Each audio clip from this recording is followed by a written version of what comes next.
Merhaba umaq balalar. İzçiler kanalımızga hoş geldinglar.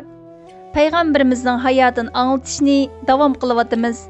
O'tgangi bölümde tunji vahiyning kelishini so'zlab bergan edim. Bu bölümde tunji musulmon bo'lganlar to'g'risida so'zlab beraman. Taqatsizlik bilan kutayotgan do'stlarimiz bor. Tayyor bo'ldinglarmi? Undaqda başladım.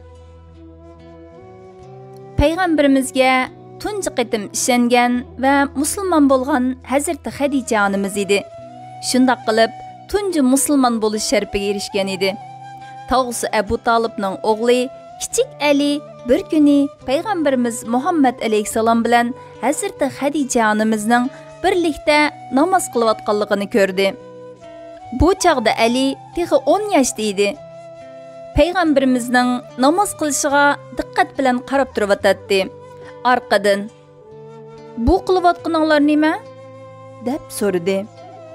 Peygamberimiz Muhammad sallallohu alayhi va sallam, "Olamlarning yaratquchisi bo'lgan Allohga namoz qilyapmiz" dedi. Kichik Ali ajoyib hayron qolgan edi. Nihoyatda diqqat bilan, "Olamlarning yaratquchisi kim?"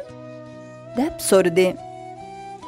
Söyümlük Peygamberimiz Kichik Ali'ni quchqiga o'ltag'izib, Allah'ның бар ekanligini hamda o'zining payg'ambar, ya'ni elchi bo'lib ivatilganligini so'zlab berdi.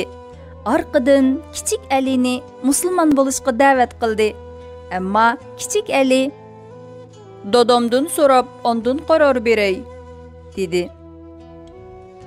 Kechicha ko'ziga uyqu kirmay, bularni o'ylab chiqdi. Atigan bo'la bo'lmay, payg'ambarimizning yeniga keldi. Arqadan, "Tünügün meni musulmon bo'lishga taklif qilding. Men musulmon bo'lishni xohlayman.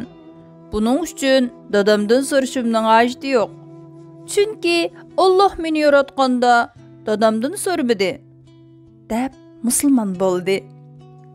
Shundaq qilib, Hazreti Xadijadan keyin ikkinchi qatim musulmon bo'lgan kishi kichik bola Ali bo'lgan edi.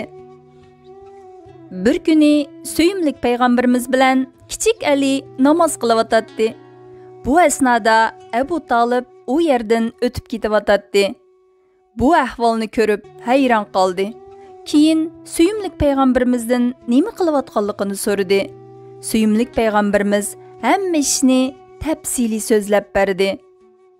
Shundaq qilib, tog'isi Abu Talibni musulmon bo'lishga da'vat qildi. Ammo Abu Talib, "Ey qarindishimning o'g'li, men ota o'g'larimning dinini tark etolmayman. Ammo sana umrimning oxirigacha yordam qilaman" dedi. Orqadan kichik o'g'li Aliga qarab, "Bolam, Muhammaddan ayrilma. Bu nihoyat yaxshi ish" deganlari to'g'ri. Quraysh cho'nglarining meni ayblashidan andish qilmagan bo'lsam, men musulmon bo'lgan bo'lardim dedi. Zayd texi kichik bir bola edi. Bir kuni tuqqanlarni yo'qlash uchun ketayotganda, yo'lda uni eski odamlar ilib qochib Makka kelib keldi. Bu yerdagi Ukaz bozorda qul o'rnida sotiladi. Zaydni Hazreti Xadijaning bir tuqqini setib olib, Hazreti Xadijaga hadiya qildi. Endi kichik Zayd Söyümlük Peygamberimiz va Hazreti Xadija onamiz bilan birga yashaydi. Zayd Söyümlük Peygamberimizni xuddi dadasiga o'xshash intayin yaxshi ko'radi bolalar. Zaydning ota-onasi uning Makka ekanligidan xabar tepib, uni izlab keldi. Zayd udulida ana va dadasini ko'rib, intayin xushal bo'ldi. Zaydning ota-onasi o'g'lini qaytirib berishni hamda qanchalik pul talab qilsa, shunchalik berdiganligini dedi. Chunki o'g'lini zo'rlab elib qochgan edi. Söyümlük Peygamberimiz Muhammad sallallohu alayhi va sallam Zaydning xolsa ketsi bo'ldiganligini dedi. Ammo Zaydning qat'iy payg'ambarimizdan ayrilg'isi yo'q edi bolalar. Onasi va dadasiga eslib turib, bu yerda nihoyat xushal ekanligini dedi. Hamda Söyümlük Peygamberimizni tanladi.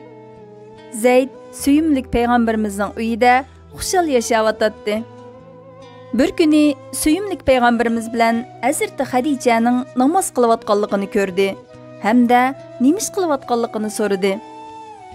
Suyumlik payg'ambarimiz Zeydni udulda o'ltag'izib, hammani birma-bir anglatdi.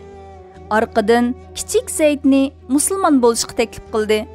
U hech ikkilanmay musulmon bo'ldi hamda Alidan keyin iymon etgan 3-chi musulmon bo'lgan edi bolalar. Abu Bakri boy hamda xushfe'l, chiqishqoq, axloqliq, keng qo'l bir odam edi. Ayni vaqtda suyumlik payg'ambarimizning yaqin do'sti edi. U tijorat uchun Yamanga ketib etib, ajoyib bir ishga yo'liqdi. Yo'lda bir yashangan odam uningga: "Ey Abu Bakri, Makkadan bir payg'ambar chiqdi. U insonlar kutayotgan oxirgi payg'ambardir. Mening sana tavsiyam, uningga bo'ysun, uni qabul qil", dedi.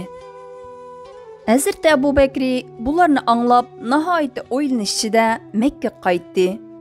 Yo'l bo'yincha bu yashangan odamning qilgan gaplari aqldan hech ketmadi. Makka kelganda bir to'p insonlar uningga: "Ey Abu Bakri, yaqin do'sting Muhammad o'zining payg'ambar ekanligini da'vatidi.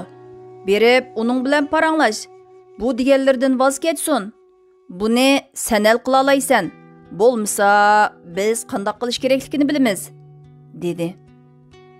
Bu gaplarni anglab, Yamandagi yashangan odamning so'zlarini esga oldi va darhol payg'ambarimizning yeniga keldi. "Bu deganlar to'g'rimi? Ota-bobongning dinini tark etdingmi?" dedi. Suyumlik payg'ambarimiz yaqin do'sti Abu Bakriga hamma ishlarni birma-bir anglatdi. Abu Bakri hech ikkilanmay: "Guvohlik beramanki, Allohdan boshqa hech iloh yo'qdir va sen shubhisizki uning payg'ambari", deb shahodat aytib musulmon bo'ldi hamda 4-chi qitim musulmon bo'lgan kishilardan bo'lgan edi.